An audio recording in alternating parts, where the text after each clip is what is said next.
Olá, está começando mais uma edição do Debate Unibrasil. O programa traz assuntos relevantes para a sociedade a serem debatidos por especialistas. Eu sou a Yasmin Ferreira e hoje nós vamos falar sobre a inclusão de pessoas com síndrome de Down na sociedade.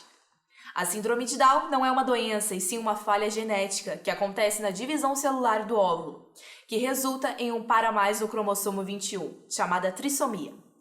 Pessoas com tal síndrome têm os direitos assegurados pela Convenção sobre os Direitos das Pessoas com Deficiência da ONU, ratificada pelo Brasil com força constitucional pela Lei Brasileira de Inclusão.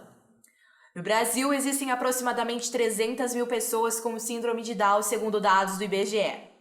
A inclusão dessas pessoas na vida escolar e profissional aumenta a possibilidade de desenvolvimento, além de reforçar para a sociedade a importância do respeito às diferenças. As pessoas com síndrome de Down têm dado lições ao mundo quando o assunto é inclusão.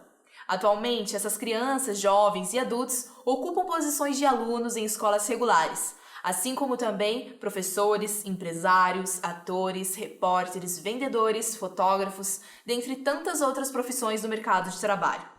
Hoje nós contamos com a presença da Noêmia Cavalheiro, que é a fundadora da Associação Reviver Down e do Ambulatório da Síndrome de Down do Hospital de Clínicas da Universidade Federal do Paraná, onde é coordenadora e atualmente atende mais de 3 mil famílias. Ela também ocupa a posição de mãe do Carlos Eduardo, de 30 anos, que possui síndrome de Down. Obrigada pela presença, Noêmia. E contamos também com a presença da Indiamara Borba, que é a mãe da Maria Fernanda, de 8 anos, que também tem síndrome de Down. E mesmo já tão nova, enfrentou vários desafios envolvendo a inclusão das diferenças. Obrigada por ter aceitado participar aqui do programa com a gente, Indiamara. A conversa tenho certeza que vai ser muito enriquecedora.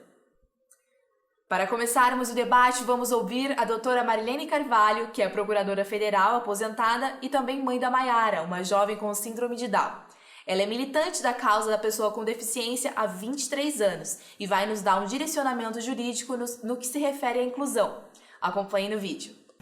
O tema inclusão social ganha cada vez mais espaço nos debates, por se mostrar necessário para a equidade geral de todas as pessoas e por isso tem sido cada vez mais defendido e considerado como um dos direitos humanos. Desde 1988, a Constituição brasileira garante em vários dos seus artigos o direito à inclusão, assegurando como fundamento de nossa República a cidadania e a dignidade da pessoa humana, bem como o direito a todos a uma educação visando seu pleno desenvolvimento, seu preparo para a cidadania e sua qualificação para o mercado de trabalho. Mas esses dispositivos não foram suficientes para que as escolas se adequassem aos vários tipos de dificuldade dos alunos com deficiência, para ter um ensino de qualidade, respeitando a individualidade de cada um, sem qualquer discriminação. Em 2009, o Brasil ratificou a Convenção Internacional sobre o Direito das Pessoas com Deficiência, aprovando-a com status de emenda constitucional e entendendo que a condição da deficiência não deve ser vista como um problema do indivíduo, mas sim da sociedade, que não é capaz de entender e atender a necessidade de todos. Nessa ótica, não é a pessoa com deficiência que deve se adaptar ao meio, mas o ambiente e a sociedade é que devem se adaptar para bem acolher a todos. A Lei Brasileira de Inclusão 13.146 de 2015 traz garantias fundamentais para a equiparação das pessoas com deficiência em relação à sociedade. Em sendo assim, o poder público e a sociedade, de um modo geral, devem eliminar as barreiras que impedem o pleno desenvolvimento da pessoa com deficiência, regulando as relações em busca da diminuição da desigualdade, a fim de que ninguém se sinta inferior e excluído. Essa é a nossa luta e deve ser a nossa bandeira. Segundo o portal do Ministério da Educação, o número de alunos especiais que precisam de atendimento tem aumentado a cada ano. Em 1998, cerca de 200 mil crianças especiais estavam matriculadas em classe de educação especial.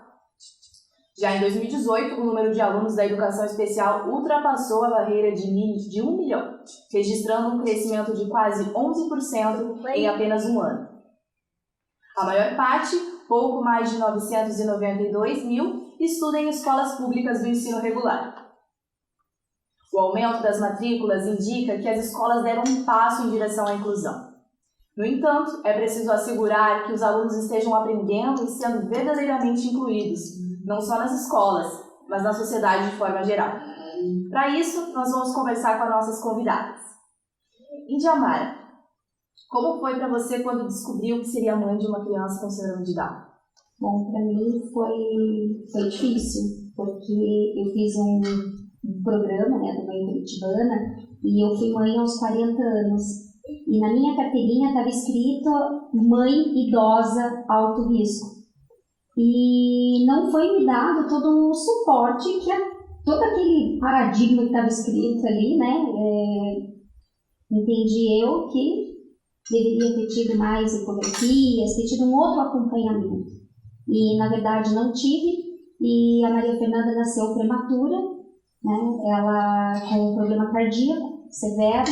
Tivemos que interromper a gestação. Ela, com 7 meses, já teve que ficar numa incubadora, numa UTI. E ali ficou 3 meses. Então, eu fiquei sabendo 3 dias depois que ela nasceu que ela era síndrome de Down. Então, foi um processo bem difícil. Noêmia, você como profissional da assistência social, né? Como que os profissionais da tua área e também da educação podem garantir a inclusão desses alunos? Bem, primeiro informações, né, e conhecimento dos direitos que os nossos filhos têm de estar sentado lá numa sala de aula como qualquer outra criança, né, que é um ser humano com todos os direitos como qualquer outro. E isso o profissional de saúde, o profissional de educação tem que saber disso, né, para que ele possa acolher aquela criança desde pequena, né, ali no ensino regular, onde há um direito dela estar ali como qualquer outra criança. Indiamara, você como mãe e atuante, né, direta da causa, o que você acha que precisa ser feito para que, em termos de educação social, para que essas pessoas saibam respeitar a pessoa com síndrome de Down, saibam aceitar, não sei se é esse o termo, né, que deve se usar, mas para que essas pessoas aprendam como que as pessoas com síndrome de Down devem ser tratadas? No meu ponto de vista, eu acho que o que falta é a informação, né? Porque assim como eu, que sou mãe, e quando eu recebi a notícia, né, que a minha filha era síndrome de Down, foi um processo de buscar conhecimento, foi um processo de entender o que ela precisava, né? Eu sei que ela era a minha filha, mas que ela veio diferente. Então, ela precisaria de muito mais suporte que meus outros filhos, né, precisaram. Então, eu fui em busca dessas informações, eu fui em busca de ajuda, eu fui em busca de me capacitar. Eu acho que hoje os professores e a rede de ensino, ela precisa se capacitar. Né? O nosso país, os nossos governantes, eles precisam dar essas condições, porque muitas vezes o professor, ele até quer, ele tem o desejo, né? Mas ele também não recebe um suporte. E sem esse suporte fica difícil, porque ele está numa sala de aula onde ele não tem só a minha filha especial, né? Ele tem, de repente, ele recebe também uma criança com autismo, ele recebe uma criança com outras limitações e mais os alunos, né? Então, assim, é um todo onde aquela criança ela foi colocada ali dentro de uma sala de aula, né? E muitas vezes aquele professor ele não sabe o que fazer e ele não recebe a ponte onde buscar as informações, né? Porque eu, como mãe, eu tive o amor pela minha filha e de buscar essas informações. E o professor? Ele tem que ter também o amor de buscar essas informações, né? Porque se ele tá ali, ele tá porque ele ama a profissão, porque ele escolheu aquela profissão. Então, ele tem que buscar essas informações e buscar essa ajuda, né? Mas eu percebo também que muitas vezes ele quer, mas ele não pode. Por quê? Porque depende de todo um sistema que dê esse suporte. E hoje é o que eu falo.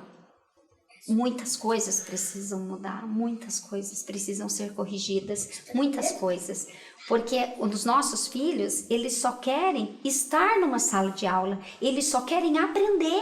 É tão simples, mas parece que se criou uma bola, um contexto tão grande em cima disso que se tornou, parece que uma coisa assim absurda.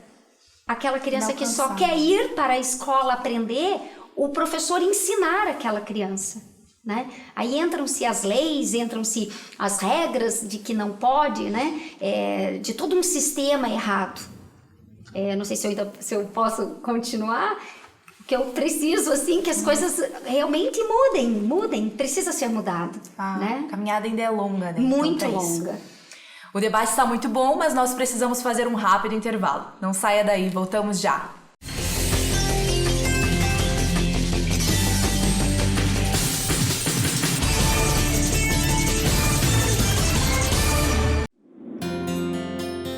Todo dia é uma oportunidade de mostrar quem somos, de se superar, de fazer o melhor. Em cada dia que começa, a gente vai construindo juntos o nosso jeito de ser, de aprender, de educar. A gente vai construindo juntos o Unibrasil.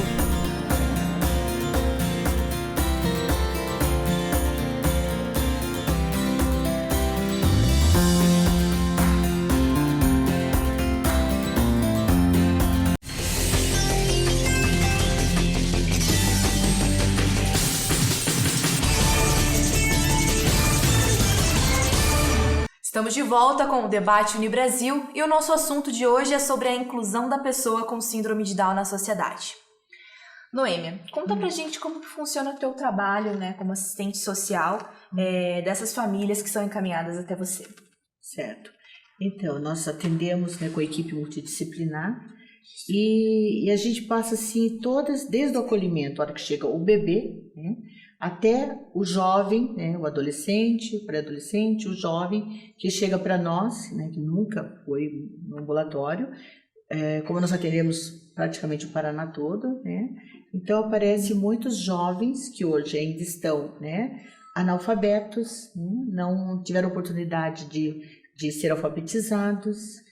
E a gente orienta muito a família na questão de que hoje ainda ele pode ter, né, uma oportunidade de estar aprendendo, sendo alfabetizado. Existem os cursos de educação de jovens e adultos, né?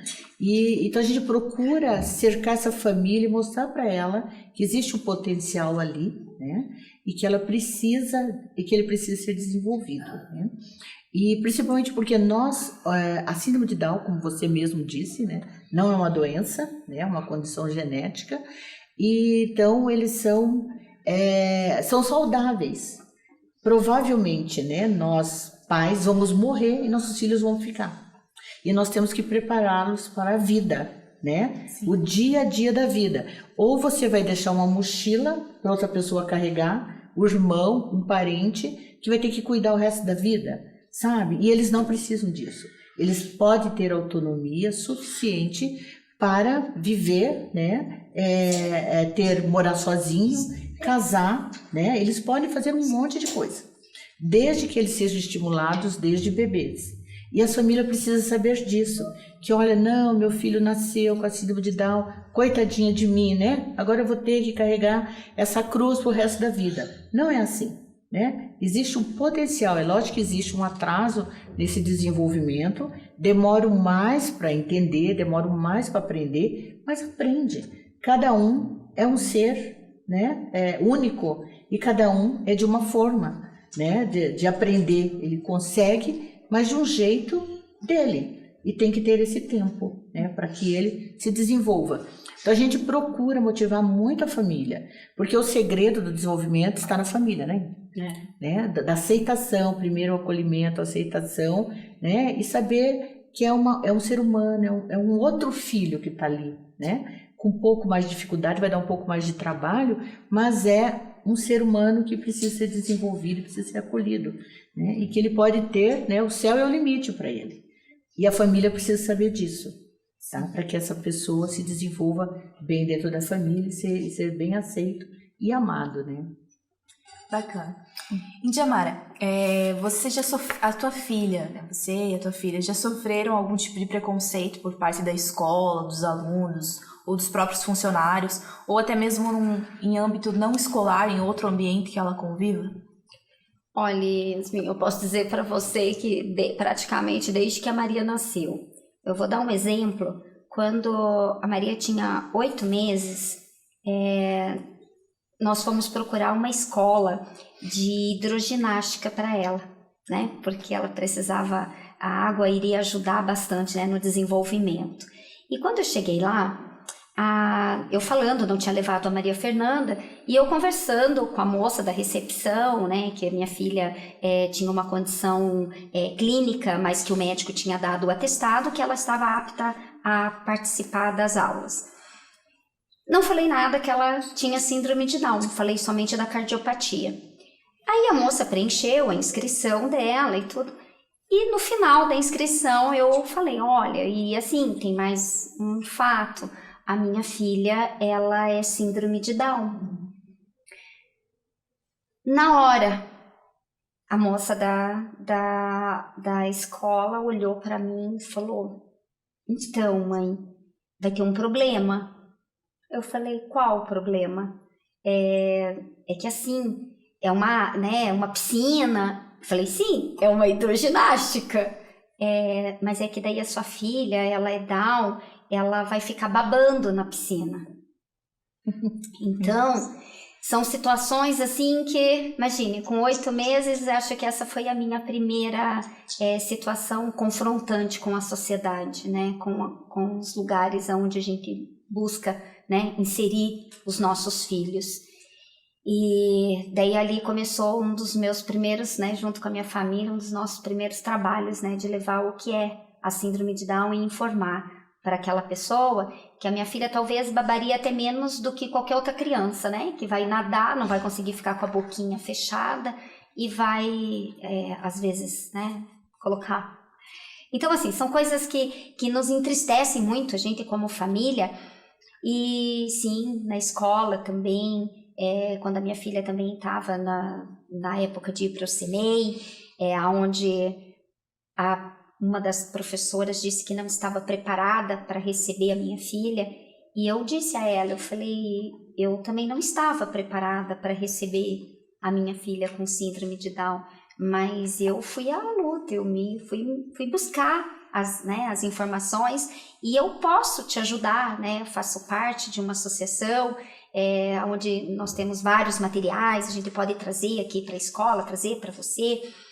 Enfim, ali ela disse que ela não estava preparada e ali ela deixou bem claro que eu não precisava levar material nenhum porque ela não ia se adequar, né?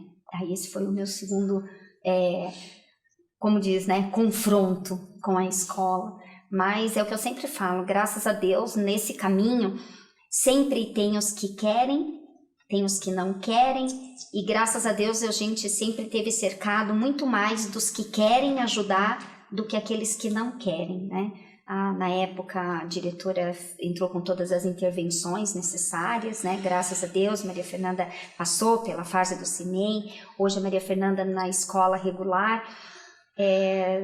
Tivemos sim um problema muito grave no começo desse ano, onde minha filha sofreu bullying, minha filha sofreu um preconceito, e aonde assim, para nós, o maior não foi nem tanto da criança, enfim, onde ela teve uma situação, né, de confronto, foi da própria diretora, que infelizmente, né, por um despreparo, ela não tomou todas as providências que caberiam a ela como diretora. E isso, assim, são situações que nos incomodam muito, porque parece que a nossa vida como família é sempre parece que a gente tem sempre que estar sofrendo, mas sofrer por uma coisa que não deveria ser um sofrimento. entende? Eu tenho outros filhos. Quando eu fui levar meus filhos para a escola, eu nunca sofri o que eu sofro hoje com a Maria, né? O medo, o receio, a preocupação, será que vão respeitar? Será que vão rir? Será que vão dar amor para ela? Será que vão dar carinho? Né? Coisas que antes não passavam pela nossa cabeça como família, né?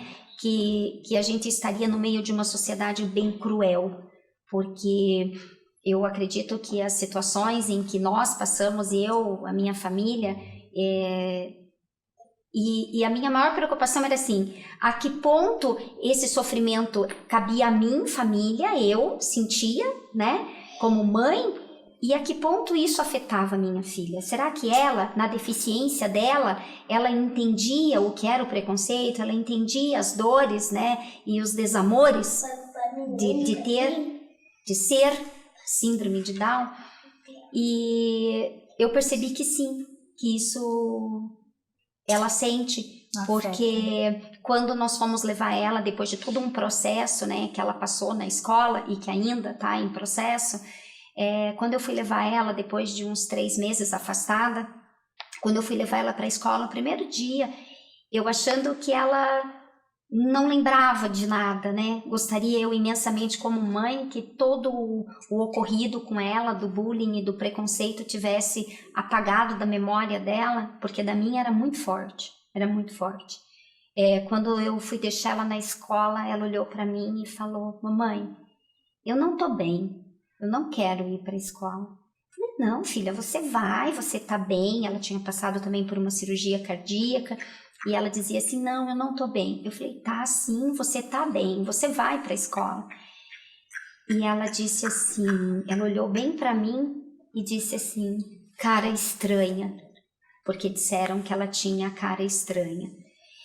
Então eu vi que aquilo realmente havia deixado um dano muito grande, um sofrimento, marcas, né? Lamentável. Nela. Então, são situações que, assim, eu jamais gostaria de ter passado, eu jamais gostaria que a minha filha tivesse passado, e a nossa luta, né, Noemi, a nossa bandeira que a gente sempre levanta, não é aquela bandeira de escola regular, a PAI, ou escolas especiais, não.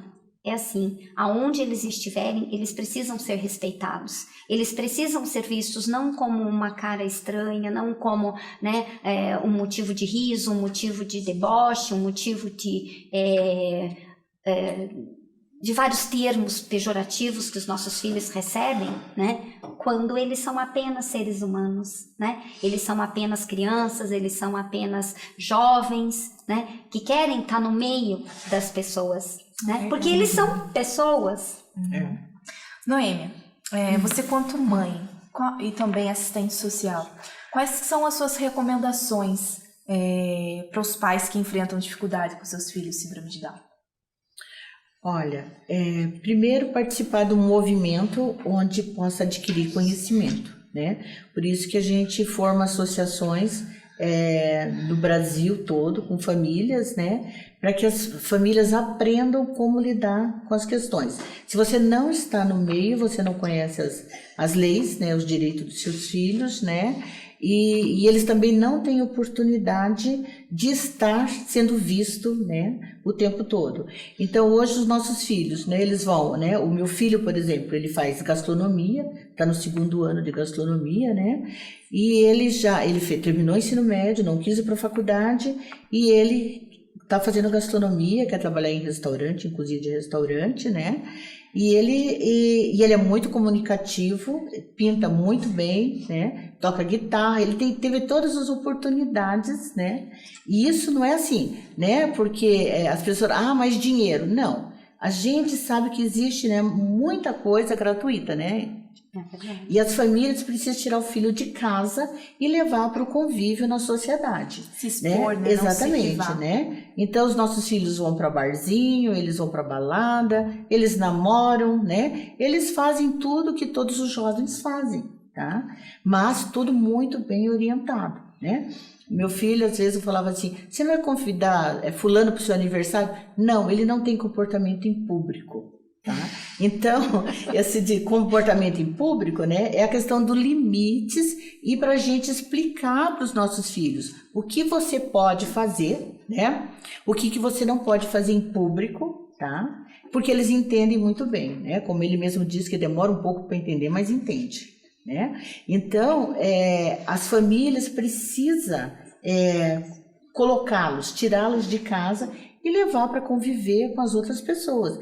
Ir para igrejas, né? Ir para shopping, ir para festas, festa de família, né? A família, às vezes tem família que se afastam, gente, né? É mais um membro da família e precisa estar lá convivendo, né? Então, o que eu oriento as famílias, olha, tire seu filho de casa, tire a sua filha de casa, leve-a para participar, né? Hoje a gente tem vários cursos para o mercado de trabalho e o jovem quer trabalhar, ele quer ter o dinheiro dele, né? Ele quer ser um jovem como qualquer outro.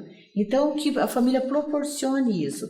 Às vezes a família fala, mas ele não é alfabetizado. Mas para você ser repositor de um mercado, por exemplo, não precisa ser alfabetizado. O ideal seria ser alfabetizado. Mas, né, se passou essa oportunidade e ele não conseguiu, né, mas que ele possa estar trabalhando. Tá? Se inclua, isso, né? Exatamente. Não, que ele tenha essa oportunidade. Eu gostaria de agradecer pela participação da assistente social e mãe do Carlos Eduardo e também a Indiamara, que é a mãe da Maria Fernanda. Obrigada por terem participado desse tempo, desse debate aqui conosco. Com certeza, graças a pessoas como vocês, que a causa passa a ser valorizada cada dia mais. Você tem alguma consideração final para a gente poder encerrar? Eu agradeço, né, a oportunidade, né, da gente estar podendo colocar para a sociedade, né, por exemplo, aqui é uma universidade, né, uma escola, e que está formando profissionais, e que os profissionais têm a sensibilidade de olhar para as pessoas, não só para síndrome de Down, né, mas para as pessoas com deficiência, né, que ela tem uma deficiência, mas é um ser humano e precisa ter todas as oportunidades e precisa ser respeitada como qualquer outra pessoa. Indiamara? Quero agradecer a oportunidade, né, e principalmente agradecer a minha filha, né, porque acho que a grande transformação, né, acredito eu, de um mundo melhor. Acho que, né, Noêmia, nós que temos nossos filhos, que são por eles, né, e para eles, porque tudo vale a pena, né, quando a gente consegue mostrar para a sociedade que vejam eles como eles realmente são, né, seres humanos. Agradeço a oportunidade. Então é isso, o Debate Uni Brasil fica por aqui. Espero que você que nos assiste tenha gostado do programa e não esqueça de nos acompanhar pelas redes sociais. Acesse também o nosso site tvcampus.unibrasil.com.br. Obrigada e até a próxima!